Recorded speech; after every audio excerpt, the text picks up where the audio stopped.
Christ Triumphant for January 14th. The reading for today is entitled Labor Necessary Even in Eden. Genesis 2:17. But of the tree of the knowledge of good and evil thou shalt not eat of it. In creating Adam and Eve, God designed that they should be active and useful. The holy pair was placed in paradise and surrounded with everything that was pleasant to the eye or good for food. A beautiful garden was planted for them in Eden. In it were stately trees of every description, all that could serve for use or ornament. Flowers of rare loveliness and of every tint and hue perfumed the air. Merry songsters of varied plumage caroled joyous songs of praise to the Creator. Paradise delighted the senses of the holy pair, but this was not enough. They must have something to call into play the wonderful human organism.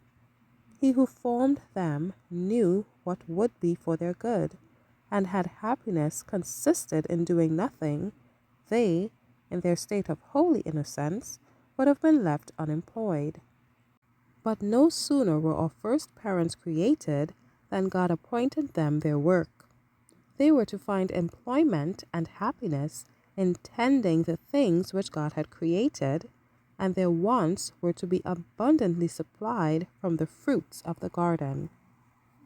Work of brain and muscle is beneficial. Each faculty of the mind and every muscle of the body has its distinctive office. Work of brain and muscle is beneficial. Each faculty of the mind and each muscle of the body has its distinctive office, and all require exercise to develop them and give them healthful vigor.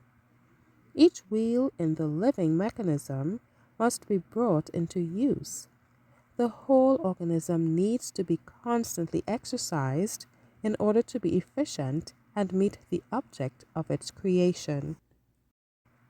Christ is called the second Adam. In purity and holiness, connected with God and beloved by God, he began where the first Adam began. But the first Adam was in every way more favorably suited than was Christ.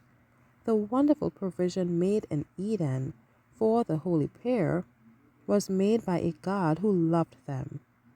Everything in nature was pure and undefiled. Fruits, flowers, and beautiful lofty trees flourished in the Garden of Eden. With everything that Adam and Eve required, they were abundantly supplied. But Satan came and insinuated doubts of God's wisdom. Eve fell under the temptation, and Adam accepted the forbidden fruit from his wife's hand.